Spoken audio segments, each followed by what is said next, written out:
North Korea అధ్యక్షుడు Kim Jong Un ఇతను ఒక ప్రపంచంలోనే ఒక శక్తివంతమైనటువంటి అలాగే controversial leader. Just like Donald Trump, most powerful అలాగే కాంట్రవర్షియల్ కూడా.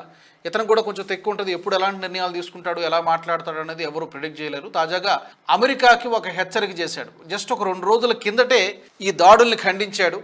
ఇజ్రాయెల్ అమెరికా చేస్తున్నటువంటి దాడులు ఇరాన్ పైన ఇది చట్టవిరుద్ధము, ఇల్లీగల్. ఇది అమెరికా ఒక గ్యాంగ్స్టర్ లాగా బిహేవ్ చేస్తోంది, ఒక పెద్ద డాన్ లాగా బిహేవ్ చేస్తోంది. తను ఎక్కడ కావాలంటే అక్కడ భూమిని ఆక్రమించుకోవడము, ప్రపంచ దేశాలను బెదిరించడం చేస్తోంది. ఇది చాలా చట్టవిరుద్ధము. సరైనటువంటి సమయంలో మేము కూడా ఇన్వాల్వ్ అవుతామేమో అని చెప్పి కిమ్ జోంగ్ ఉన్ అన్నాడు. తాజాగా ఒక ట్వీట్లో ఎక్స్లో ఒక ట్వీట్ చేశాడు. ఆయన చేసినటువంటి ట్వీట్ యాజ్ ఇట్ ఇస్ చదువుతా. We challenge no one, we're responsible nuclear weapon state. Our nuclear test was peaceful, but if you think you can take North Korea like Venezuela, you are playing with a fire. మా దగ్గర nuclear power ఉంది, అలాగని చెప్పి మేము ఎవరికి challenge చేయడం లేదు, మేము యుద్ధాన్ని కోరుకోవడం లేదు. కానీ మా జోలికి వస్తే మాత్రం మేమేమి ఊరుకునేటువంటి ప్రసక్తి లేదు, దానికి తిప్పి కొడతాం, 1కి 10 రెట్లు మేము తిరిగి దాడులు చేయగలం అని చెప్పి మీరు నిప్పుతో చెలగాటమాడినట్టే అని చెప్పి ఒక అమెరికాకి హెచ్చరిక చేశాడు.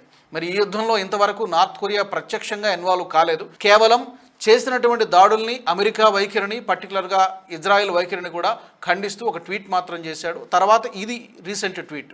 మరి రాబోయే రోజుల్లో ఇప్పటికే వారం రోజులుగా యుద్ధం జరుగుతోంది. 28వ తారీఖున మొదలైనటువంటి ఆ దాడి తర్వాత మొదలైనటువంటి యుద్ధం ఇప్పటికి ఇంకా కొనసాగుతుంది భీకరంగా. ఇరాన్ దాడులు చేస్తోంది, అమెరికా స్థావరాలపైన, గల్ఫ్ కంట్రీస్ పైన దాడులు చేస్తోంది. ఇటుపక్క అమెరికా కూడా తమ దగ్గర ఉన్నటువంటి B-52 లాంటి బాంబర్స్ని వీటన్నిటిని కూడా బయటకు తీస్తోంది. న్యూక్లియర్ టెస్టులు కూడా సీక్రెట్గా చేస్తున్నారని చెప్పి వార్తలు వస్తున్నాయి.